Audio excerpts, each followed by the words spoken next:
Ranjan Chattopadhyay ji, CMA Shri Vishwaroop Basu ji, CMA Shri Balwinder Singh ji, CMA Robin Singh ji, CMA Mallikarjun Gupta ji, and CMA Abhinav Singh ji from Bihar, and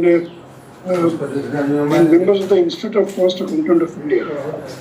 First of all, I must thank Institute of Cost Accountant of India for giving me an opportunity to speak on the subject of 3 years of GST in India, past, present, and expectations.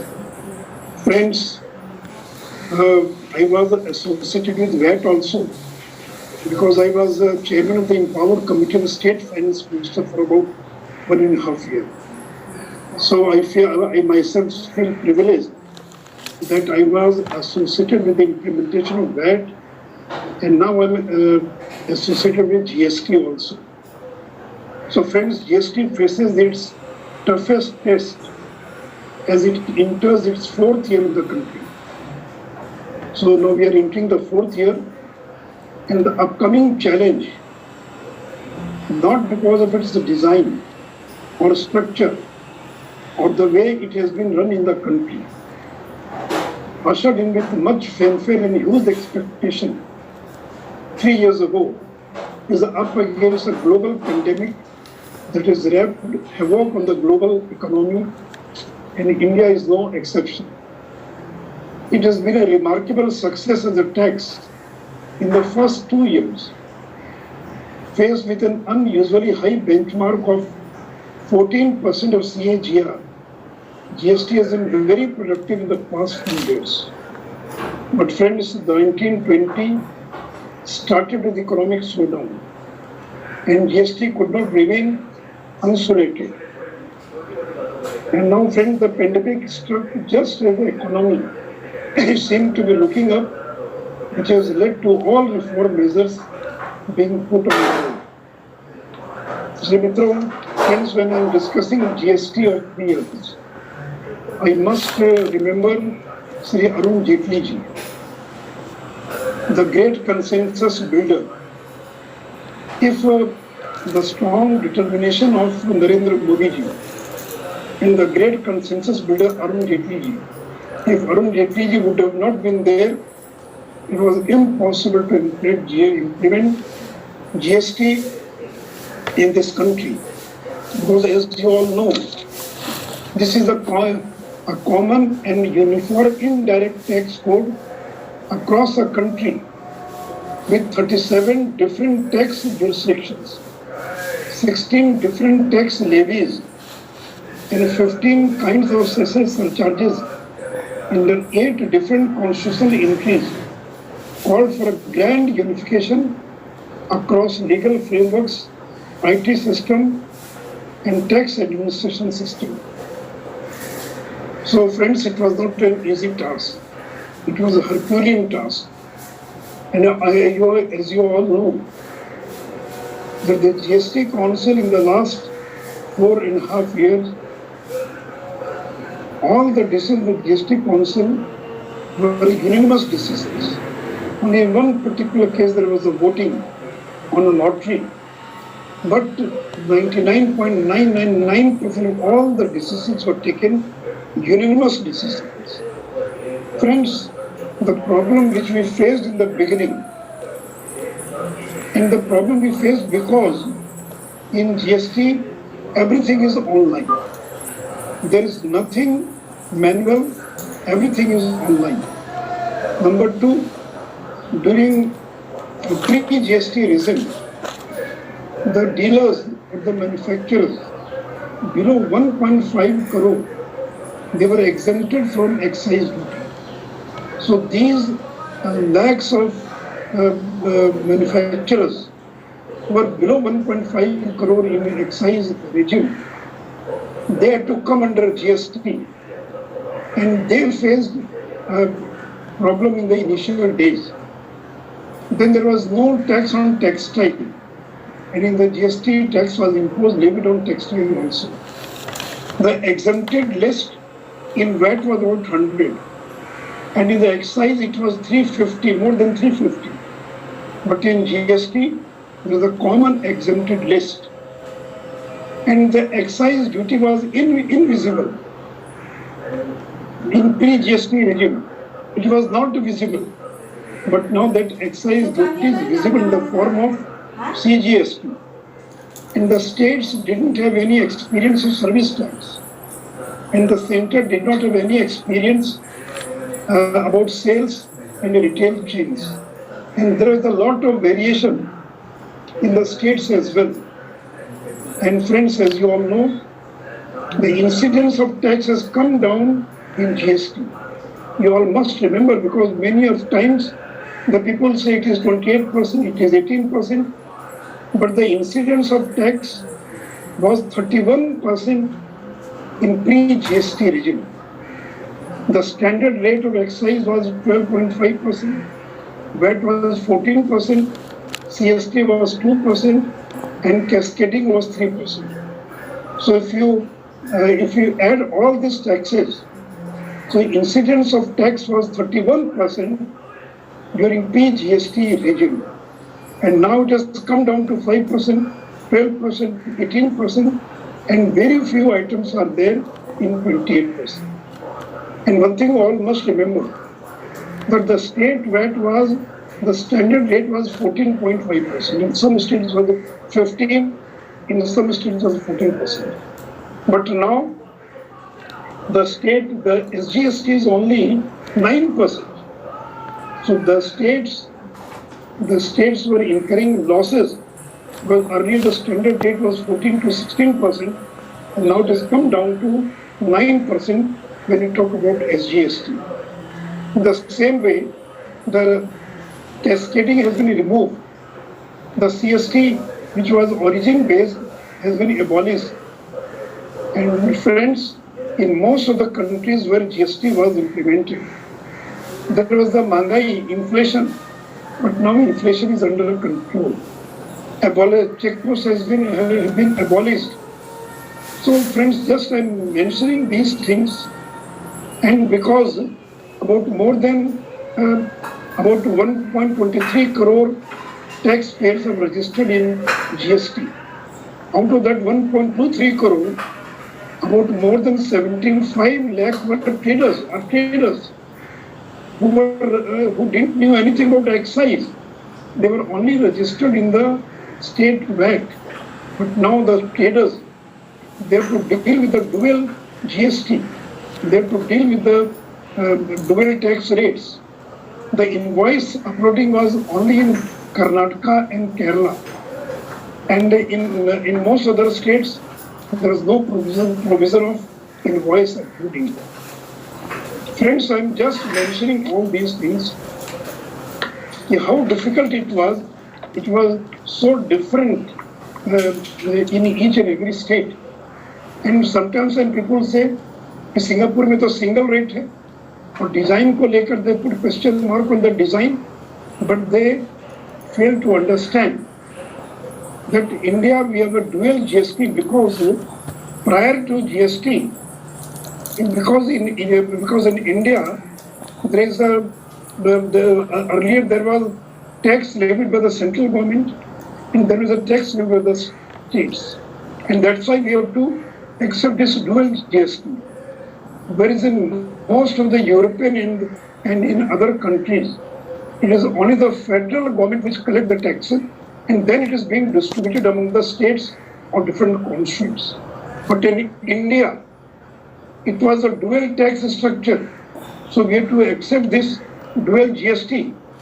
With friends, I'm not going into the details of all those things, but I would like to say that 50% of the items which were in the consumer price index are now in the exempted category. इसलिए मित्रों, मैं इसके विस्तार में नहीं जाऊंगा, लेकिन मैं केवल आपसे इतना ही कहना चाहूँगा इस संबंध में कि ये जो GST है, the first 2 years everything went on very well. There was a good collection of revenue also, though it was not as expected, but still there was a good growth also.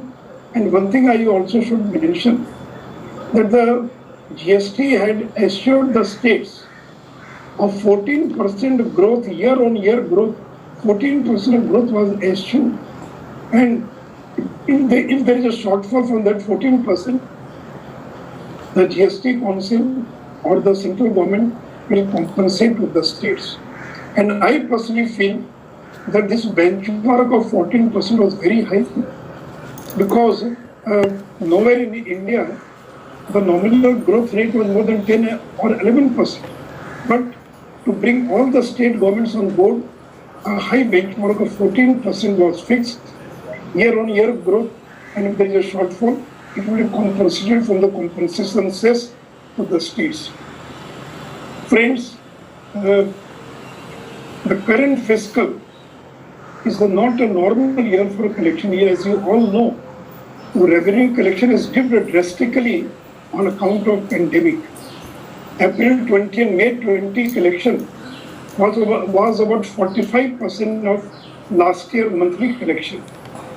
And even if the revenue will be at 65% of the last year level, अगर पिछले साल जितना revenue collection हुआ था, अगर उसका इस साल even if revenue would be at 65% of last year level, then also there will be a revenue gap of 2,67,000 crore only from the states.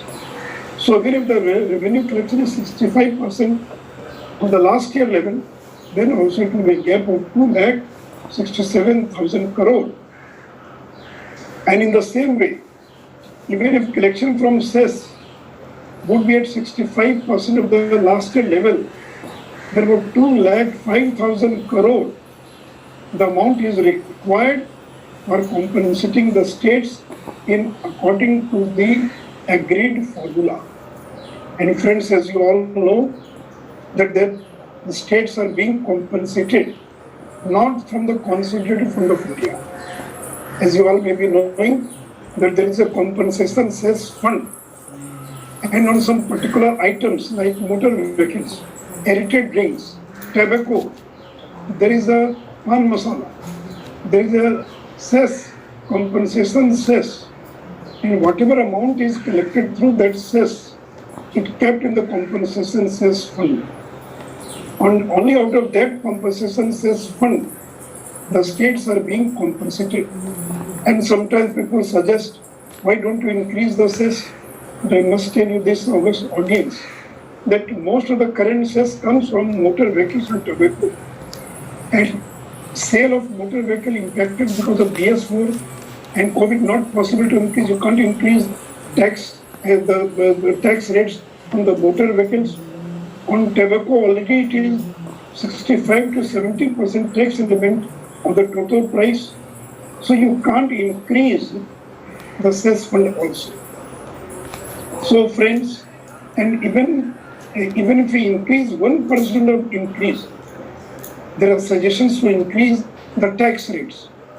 If 1% increase in the average overall GST burden, the incremental revenue per annum will be not more than 50,000 to 60,000 crore. So friends, now we have entered this fourth year of GST. So earlier it was an economic slowdown, now it is a pandemic. So it has become very difficult to go for a reform because people are struggling. They don't have a business. They don't have a revenue to pay to the government also. And friends, so what is the one thing I should mention? One more thing I should mention: how much revenue we are getting from whom?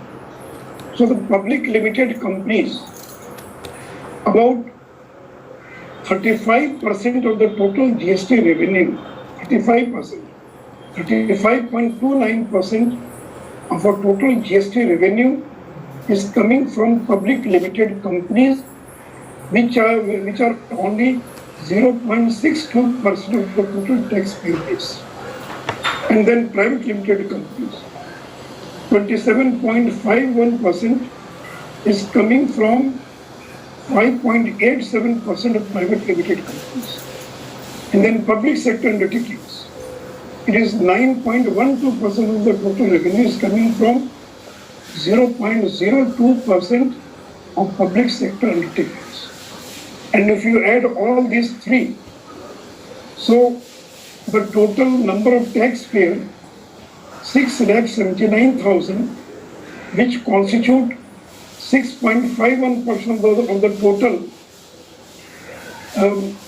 total taxpayer base, and they contribute 72% of the revenue. So only 6.51% of the taxpayers, they contribute 72% of revenue. And proprietorship firms, which are 80% of the taxpayer, they contribute only 13.35% of revenue.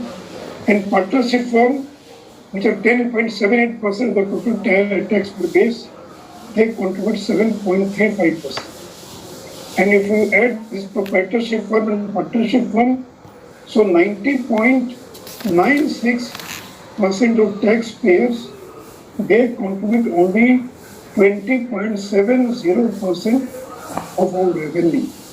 So friends, how difficult it is to manage. And as you all know, that we have about 1 crore, we have more than 1 crore 23 lakh of taxpayers, 1.23 crore.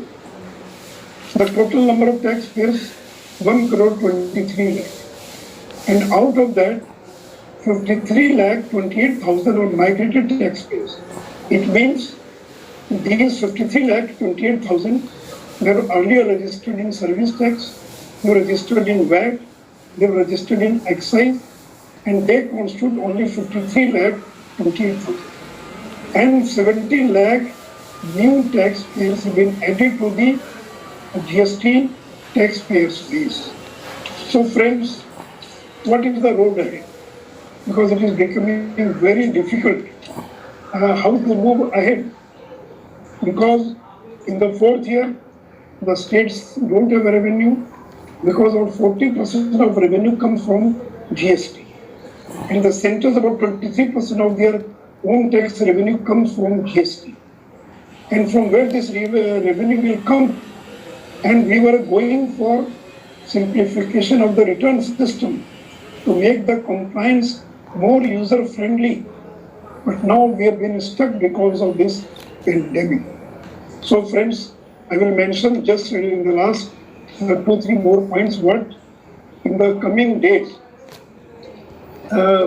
what we are doing and what we are trying to do in the coming months. मित्रों, पहली बात तो ये कि number one, this is inverted duty structure, because in mobile, in the footwear, in the textile, in the fertilizer, there was about more than 20,000 crore of inverted duty structure. It means they were demanding a refund because they were not able to pass on their ITC, because the tax rates on the input was higher than the output tax liability. And you all know that in the 2 months back, they increased tax rates on mobile. And the proposal regarding footwear, textiles and fertilizer are still pending with the GST Council. And in the near future, the GST Council will have to take a call regarding this anomaly of inverted duty structure. Because as you all know, on footwear, on the textile, on the fertilizer, no refund on input services, no refund on capital goods. So the GST Council, to increase their revenue, they have to consider about this inverted duty structure. Then the second is rationalization of tax rates. As you all know, now it is 5%, 12%, 18 and 28. Now very few items are in 28%. Very few items. I think not more than 38 or 40 items are there in 28% slab. So there is a proposal before the GST Council to tweak these tax rates Can we increase 5 to 6 or 7, 12 to 13 or 14, 18, or merge two slabs into one? So how we can reduce the number of slabs? How we can tweak these tax rates so the states of the center can get more and more revenue? And friends, you all know that already GST Council has announced that those taxpayers having turnover of more than 500 crore, they will have to go from 1st of October for e-invoicing, electronic invoicing. And when from 1st of October, more than 500 crore turnover people will be going for e-invoicing. There are about 48,000 TIN numbers having a turnover of more than 500 crore. And if you convert them into PAN number, about 7,500 PAN numbers having 48,000 registered TIN numbers, they are having a turnover of more than 500 crore. So for them, we are going to start e-invoicing from 1st of October. And I think it will be very useful for the taxpayer also, because when you generate the invoice, you don't have to again generate or prepare a return. When you upload your invoice, automatically your return will be prepared. So we are going to start from 1st of October for this electronic invoicing. And if everything goes on well, then we will reduce it to 100 crore, and then accordingly we will decide. Number 3, there are a lot of fake invoices. And what I will mention, 5,000 of new taxpayers. A good number of registered taxpayers, they register themselves to create fake invoice. Because when you go for registration, it requires only 3 days you get the registration number without any physical verification. So now we are going for registration with Aadhaar number. So Aadhaar will become mandatory for any of the new registrant, so that we can trace them, these fake registered dealers. Friends, now this regarding refund, regarding this online refund, online refund is starting from 26th of September. Now we don't have to go to 2 tax authority. Now the refund is being made through only one channel. Until 5th of August, more than 50,000 crore refund, which belong to 188,000 taxpayers, so that a refund process has started. Another problem which was being faced by the taxpayer, the glitches in the tax system. So now the capacity has been upgraded. Earlier, at a concurrent 1.5 lakh, taxpayer could file the return at one particular time concurrently. Now that capacity has been increased to 3 lakh, and the capacity gateway has been increased to 5 lakh. So I don't think in the coming days there will be any problem while filing return. And then SMS-based nil return filers. About 20% of the taxpayers, they have a 20% nil tax liability. So by only giving a SMS message, you can file your return. So about 20% of the taxpayers will only buy SMS-based nil return 3B and SMS-based nil return GSTR 1. And friends, regarding this new return, this return enhancement and advancement project, it has started from 1st April 2020. And as you all know, the 3B is working in silo, GSTR working in silo. There is no correlation between GSTR 1 and GSTR 3B. So now we are linking the present system of 3B with the GSTR 1 and then 3B with 2A. तो मैं आपको बताना चाहूँगा because till now there is no linking between 3B and GSTR 1. So there was an under declaration of liabilities by the taxpayer of 31,000 crore in 97,853 cases. And in the same way, excess ITC about 38,771 crore was claimed in 42,000 cases. So now it is a return enhancement and advancement project. Everybody are acquainted with the filing 3B. They know how to file GSTR 1, but there are a lot of discrepancy in the data of GSTR 1 and 3B. So now we are linking 3B with the GSTR 1. When you file GSTR 1, the data will auto-populate in 3B. And also linking with 2A. Then we are providing matching tool system